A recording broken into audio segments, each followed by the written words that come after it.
Richard Burton, Hollywood legend, voice of a generation. But what about the lives lived in his giant shadow?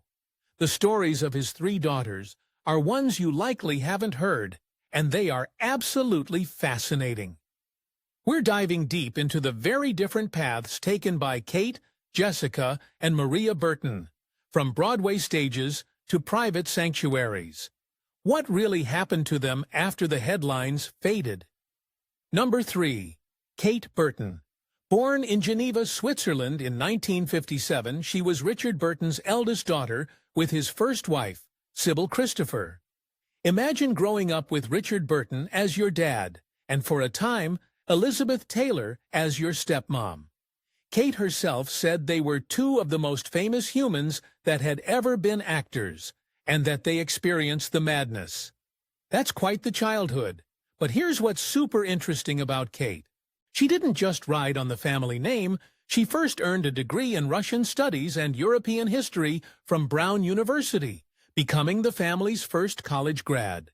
Then she headed to the prestigious Yale School of Drama for her Master of Fine Arts, a move that reportedly surprised her father, who'd only attended college briefly. It's like she wanted this solid, independent foundation before even considering an acting career. And that academic rigor has stayed with her. She's now a professor of theater practice at the University of Southern California. Of course, being Richard Burton's daughter was inescapable. She even acknowledged, "I always knew that that would be Kate Burton's daughter of Richard Burton. It's a permanent label." Her dad had a famously complex love-hate relationship with acting, so his reaction to her career choice was initially mixed. Kate mentioned she didn't usually invite him to her early performances, perhaps to carve out her own space. Her mom, Sybil, however, was a constant source of support. A poignant moment came when she acted alongside her father in the miniseries Ellis Island in 1984, which aired shortly before his death. That must have been incredibly significant. She also recalled his acting advice, "Just take it down," a note that stuck with her.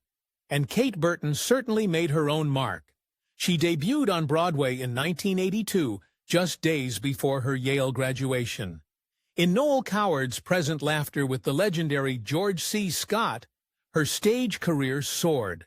We're talking 3 Tony Award nominations. In 2002, she achieved the rare feat of being nominated for 2 Tonys in the same year, Best Actress for Hedda Gabler and Best Featured Actress for The Elephant Man.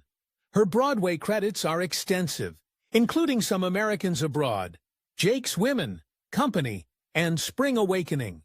She even returned to Present Laughter in 2017 in a different role, bringing things full circle. But she wasn't just a theater star. Many will recognize her from major TV shows. She was the formidable Dr. Ellis Grey in Grey's Anatomy, a role that earned her 2 Emmy nominations. Then she played the often incendiary Vice President Sally Langston in Scandal, nabbing another Emmy nomination. Her film career includes cult classics like Big Trouble in Little China and acclaimed films like The Ice Storm, Unfaithful, and 127 Hours. She once quipped about her screen roles, "I'm usually the sweet wife or the sweet dead wife," a humorous nod to industry typecasting. Beyond acting, she's a director, an advocate for causes like Broadway Cares, Equity Fights AIDS, and the Elizabeth Taylor AIDS Foundation, and a respected audiobook narrator. Kate Burton has built an incredible, multifaceted career, acknowledging her heritage but shining brightly on her own terms. Number 2.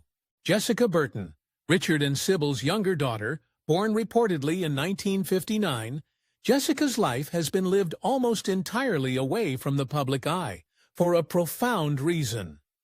From a young age, Jessica was diagnosed with severe and profound autism. Her sister Kate has referred to Jessica as severely autistic. This was in the early 1960s, a time when understanding of these conditions was far more limited than today.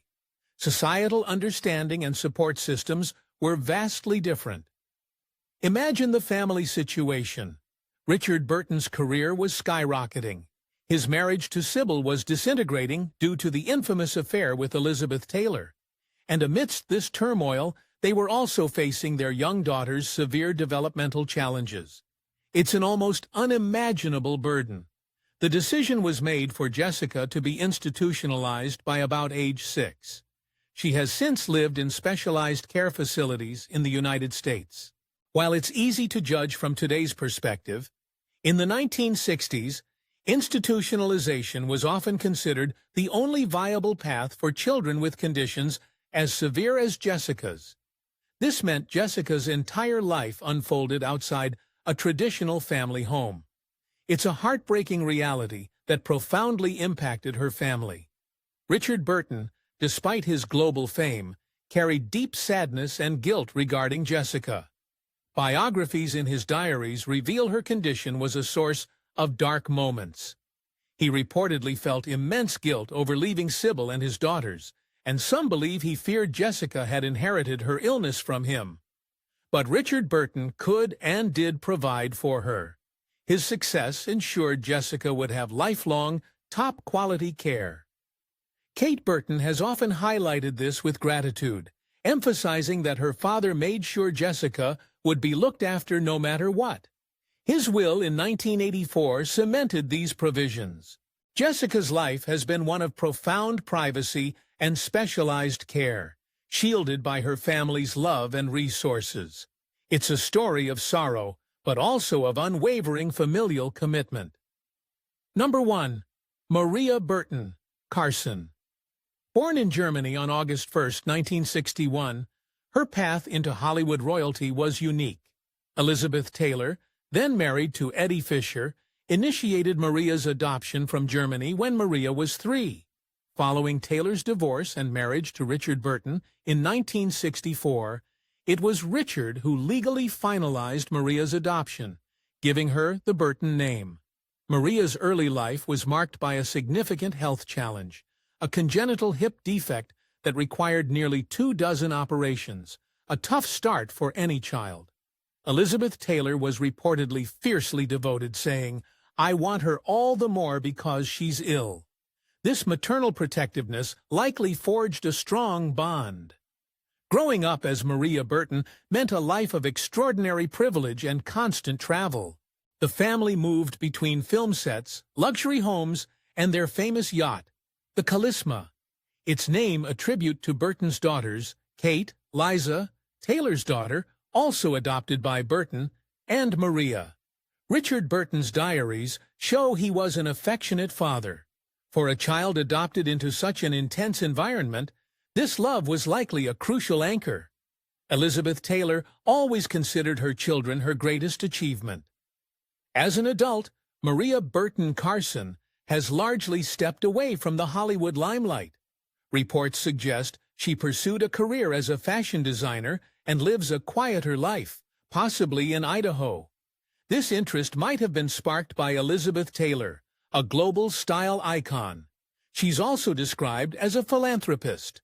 While less public in her efforts, her daughter, Eliza Carson, serves as an ambassador for the Elizabeth Taylor AIDS Foundation, continuing that vital humanitarian legacy.